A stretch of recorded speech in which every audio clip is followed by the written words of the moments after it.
First round کا فیصلہ سنانے والے جسٹس سر میتھیو نکلن ہیں کون؟ جو میننگ ٹرائل ہوا ڈیفامیشن کیس کا، اس میں بہت اہم انہوں نے رولنگ دی ہے۔ پاکستانی میڈیا کو اور اس خبر کو فالو نہیں کیا، اور نہ ہی وہ چاہیں گے کہ وہ شہباز شریف کے حوالے سے پاکستان میں ہونے والے کیس کو فالو کریں۔ انہوں نے اپنے آپ کو فوکس کیا کہ شہباز شریف کے اوپر جو برطانیہ میں جو اخبار نے جو لکھا اس کے اوپر بات ہوگی۔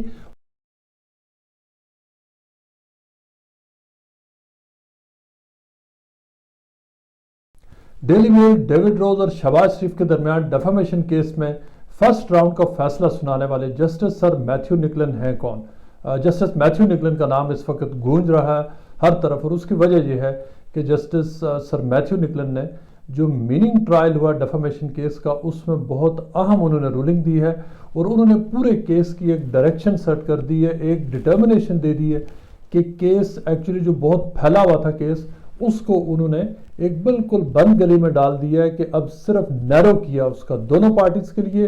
اور ڈیلی میل کے لیے خاص طور پر بہت ہی سگنیفیکنٹ ہے جو ڈٹرمنیشن دی ہے، جو رولنگ دی ہے سر میتھیو نکلن نے۔ سر میتھیو نکلن ہیں کون، ہم اس بارے میں آپ کو بتائیں گے، اور یہ کہ ان کی ایکسپرٹیز کیا ہے میڈیا لاز کے حوالے سے، ڈیفامیشن کے حوالے سے، اور یہ کہ ایک پاکستانی نوعیت کا کیس، ایک ایسا کیس جس کے جو الزامات ہیں وہ پاکستانی پولیٹکس سے ریلیٹڈ ہے، پاکستانی پولیٹی سے ریلیٹڈ ہے۔ جسٹس سر میتھیو نکلن کے لیے جو پاکستانی سیاست اور پاکستانی کیسز کو نئی بات نہیں ہے، اس سے پہلے 4 ایسے بڑے کیسز ہیں جہاں پہ سر میتھیو نکلن ان کے اوپر وہ رولنگ دے چکے ہیں، جو ڈائریکٹلی جو پاکستان کے جو کسی چاہے وہ ڈیفامیشن تھے پاکستانی میڈیا سے ریلیٹڈ تھے، پاکستانی پولیٹکس سے ریلیٹڈ تھے، ان کے لیے۔ اس کے علاوہ سر میتھیو نکلن ان کا جو پورا بیک گراؤنڈ ہے، جو تقریباً ان کا بنتا ہے 25 سے 27 سالہ جو انہوں نے جو پریکٹس کی ہے، اس کے دوران ان کی جو پوری ایکسپرٹیز ہے وہ میڈیا لاء کی ہے، جو ڈیفامیشن لاء کی ہے۔ انہوں نے اپنا جو ان کی عمر اس وقت تقریباً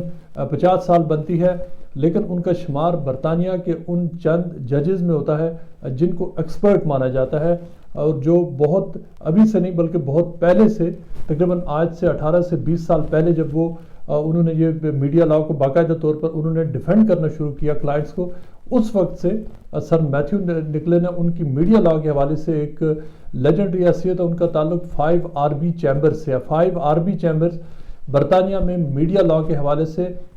جو بیسٹ چیمبر ہے اس کو وہ سمجھا جاتا ہے، اور یہ کوئی ایک پرٹیکولر گروپ نہیں ہے۔ اس چیمبر کی خاص بات، اور بہت سارے دیگر چیمبرز اس میں ہوتا یہ ہے کہ یہ مختلف جو بیرسٹرز ہیں یہ وہاں سے آپریٹ کرتے ہیں، اور وہ جو پارٹنرز ہیں اس چیمبرز کے اندر وہ مختلف کیسز میں ایک دوسرے کے فار اور اگینسٹ بھی جاتے ہیں، اور یہ ابھی نہیں ہوا، یہ بہت سارے جن پاکستانی کیسز کا ذکر کریں گے ان میں بھی ہوا۔ اور یہ سر میتھیو نکلن نے پچھلے عرصے میں انہوں نے ایک بہت ہی ایک اہم رولنگ دی تھی، اور وہ اب سے صرف چند مہینے پہلے ان کے سامنے ایک کیس آیا تھا، ایک مسلمان لڑکی تھی سیریا سے جس کا تعلق تھا، اور اس کا کیس آیا تھا سر میتھیو نکلن کے سامنے، جس میں جو برطانیہ کے ایک بڑا بدنام ایک نسل پرست رہنما ہے جس کو ٹامی رابنسن کہتے ہیں، جو انگلش ڈیفنس لیگ کا سربراہ رہ چکا ہے، اور اس وقت اس کو یوٹیوب اور مختلف سوشل میڈیا پلیٹ فارم سے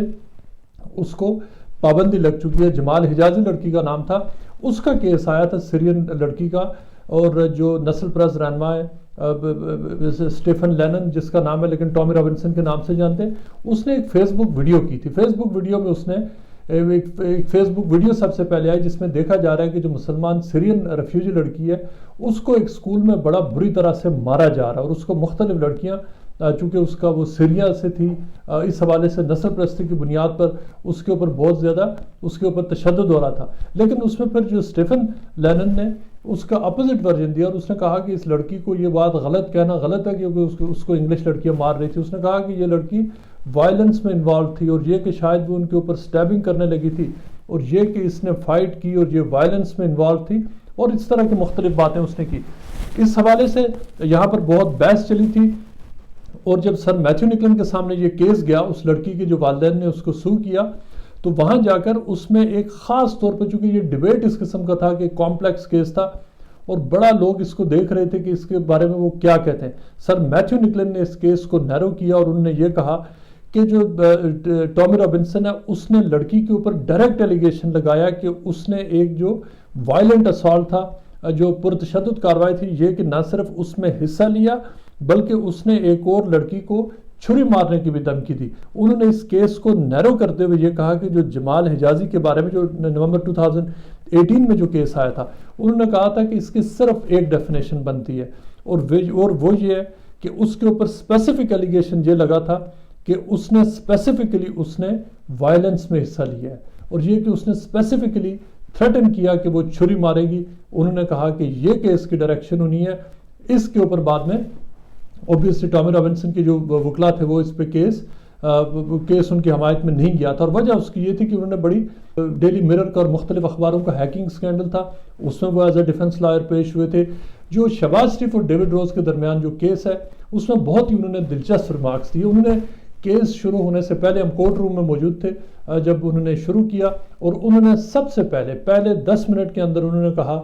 اور یہ بات بہت ہی انٹرسٹنگ اس حوالے سے ہے کہ اس کا پاکستانی میڈیا اور جوڈیشری سے بھی تعلق ہے۔ انہوں نے کہا کہ مجھے پتا ہے کہ شہباز شریف کے کیس کے حوالے سے، اور یہ بات میں آپ کو پہلے بتاتا چلوں کہ انہوں نے یہ بھی کہا کہ میں نے شہباز شریف، ڈیلی میل، تو علی عمران یوسف کے سب کی پوری فائلیں پڑھی ہیں، آئی نو ایوری تھنگ۔ لیکن انہوں نے کہا، اور اوبویسلی وہ ریفرنس یہ دے رہے تھے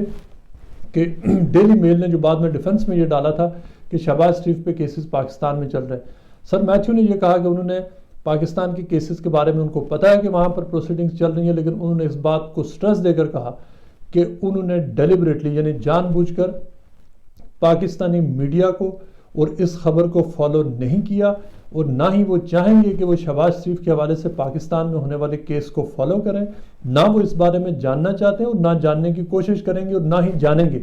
وجہ یہ ہے کہ انہوں نے اس بات کو بالکل سپریٹ کر دیا کہ شہباز شریف کے اوپر پاکستان میں جو بھی ہوتا ہے وہ ہوتا رہے۔ انہوں نے اپنے آپ کو فوکس کیا کہ شہباز شریف کے اوپر جو برطانیہ میں جو اخبار نے جو لکھا اس کے اوپر بات ہوگی، اور یہ وہ سب سے بڑا فرسٹ سٹیپ تھا جو ڈیلی میل کے لیے ایک دھچکا تھا، اس لیے کہ ڈیلی میل کی امید یہ تھی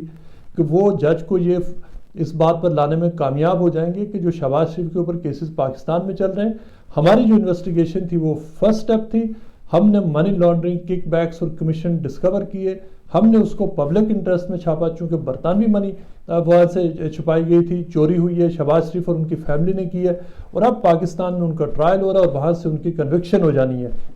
یہ بہت ہی اہم نقطہ ہے، یہ پہلا سٹیپ تھا۔ جب انہوں نے یہ کہا اس کے اوپر کورٹ میں سارے حیران ہوئے کہ سر میتھیو نکلن ایک بالکل اس کیس کو جو پاکستان میں جو ہو رہا ہے، جو اکاؤنٹیبلٹی کا پروسیس ہے، اس سے اس کیس کو مکمل طور پر سپریٹ کر رہے ہیں۔ انہوں نے پورا کیس سنا، پورا کیس سننے کے بعد جو انہوں نے جو مختلف جو سائٹس تھیں ان کے دلائل سنے، تقریباً 3 گھنٹے تک یہ کیس جاری رہا، اور اس کے بعد انہوں نے اس کیس کو بالکل ایک بند گلی میں ڈالا، اس کو جس طرح ایک تیر کی طرح اس کو سٹریٹ کر دیا، اور پھر کہا کہ اب ڈیلی میل کو یہ ثابت کرنا ہوگا کہ شہباز شریف نے tens of millions of pounds کی منی لانڈرنگ کی، کرپشن کی، کک بیکس لی، کمیشن لی، اور یہ کہ وہ اس حوالے سے میسو سکیل پر خرد برد میں انوالو تھے۔ یہ ہے وہ رولنگ سر میتھیو نکلن کی، جس کو پاکستان میں اس وقت ابھی حالانکہ رولنگ لوگوں کے پاس جو انہوں نے ججمنٹ دی ہے وہ نہیں آئی، لیکن اس دن کے جو ریمارکس ہم نے رپورٹ کیے سب سے پہلے، اور جیو نیوز پر گئے، دی نیوز میں گئے، اس کے بعد پورا پاکستانی میڈیا اس کیس کے حوالے سے بات کرا، لیکن ضروری یہ تھا کہ سر میتھیو نکلن کے حوالے سے بتایا جائے کہ وہ اس سے پہلے وہ چند ان ججز میں سے ہیں جو پاکستان سے ریلیٹڈ کیسز کو نہ صرف اچھی طرح جانتے ہیں، وہ یہ بھی جانتے ہیں کہ پاکستان میں جو وہاں پر ٹیلی ویژن پر میڈیا میں کس قسم کے الزامات پولیٹیشنز ایک دوسرے کے اوپر لگا سکتے ہیں، اور یہ کہ الزامات وہاں پر بہت سیریس نیچر کے بھی ہو سکتے ہیں، اور ایسے الزامات کی جن کے بعد میں کوئی فاؤنڈیشن نہیں ہوتی۔ سر میتھیو نکلن نے یہاں جو 5 آرمی چیمبرز سے وہ منسلک تھے، اس کے بعد انہوں نے جب جو کیو سی بنے ہیں، اور کیو سی بننے کے بعد وہ بہت جو یو کے کی ہسٹری کے چند جو ینگسٹ جو ججز ہیں اس میں ان کا شمار ہوتا ہے۔ تو وہ پہلے ایک کیو سی یا کوئنز کونسل کے طور پہ انہوں نے تقریباً 13 سال انہوں نے ایز اے ڈیفنس لائر انہوں نے کام کیا، لیکن اس کے بعد 2017 میں ان کی پروموشن ہوئی تھی، اور 2017 میں انہیں جونیئر جج بنایا گیا لنڈن ہائی کورٹ کا، اور لنڈن ہائی کورٹ کی جو کوئنز بینچ ڈویژن ہے جہاں میڈیا اور کمیونیکیشنز کے جو کیسز جہاں پر لڑے جاتے ہیں، ڈیفامیشن کے جو سارے جو کیسز ہیں، جو یہ صرف چند ججز ہیں جن کے پاس کوئنز بینچ ڈویژن میں جن کے پاس جاتے ہیں، سر میتھیو نکلن کا شمار ان ججز میں ہوتا ہے جو اسپیسیفکلی ڈیفامیشن کے اور میڈیا جو قوانین ہیں اس کے حوالے سے کیسز کو دیکھتے ہیں۔ اور ڈیلی میل ایک ایسا اخبار ہے کہ جس کے اوپر شاید برطانیہ میں سب سے زیادہ ڈیفامیشن کے کیسز ہوتے ہیں، جو سب سے زیادہ cases out of court settle کرتا ہے، جو واحد پیپر ہے جس کی ہسٹری ہے کہ اس نے سب سے زیادہ معافیاں مانگی ہیں، سب سے زیادہ جرمانے دیے ہیں، سب سے زیادہ وہ آن لائن پڑھا جانے والا اخبار ہے، اس کا بہت بڑا ریونیو ہے، بہت بڑی اس کی آڈینس ہے، اور یہی وجہ ہے کہ ان کے پاس اتنے پیسے ہیں، لیکن ان کے جرنلزم کے حوالے سے ایک کوسچن مارک بہت سارے ایشوز پر ہے کہ بہت سارا یہ جو ٹیبلائڈش جو جرنلزم ہے، جو رائٹ ونگ کا جرنلزم ہے، اور وہ جو ایلیمنٹ ہے اس کے بارے میں ایک بجائے خود ایک اس کی ایک اپنا اس کی وہ پہچان ہے اسپیسیفکلی ان حوالوں سے. لیکن اگر فار ایگزامپل یہی جو آرٹیکل جو بی بی سی جس طرح کا وہ جو standard B B C adopt کرتا ہے یا گارڈین کرتا ہے یا جو ٹائمز اخبار کا جو یارڈ سٹک ہوگا وہ اس طرح کے ایلیگیشن کے لیے وہ بالکل مختلف ہوگا. تو یہ وہ سیناریو تھا جس میں جسٹس سر میتھیو نکلن نے اس کیس کو پڑھا، انہوں نے اس کو جانچا، اور ہسٹری جانتے ہوئے برطانیہ کے میڈیا کی، برطانیہ کے پیپرز کی، اور جو پاکستان میں جو ایلیگیشن رکھتے ہوئے ان سب چیزوں کو سامنے رکھتے ہوئے انہوں نے یہ فیصلہ دیا ہے.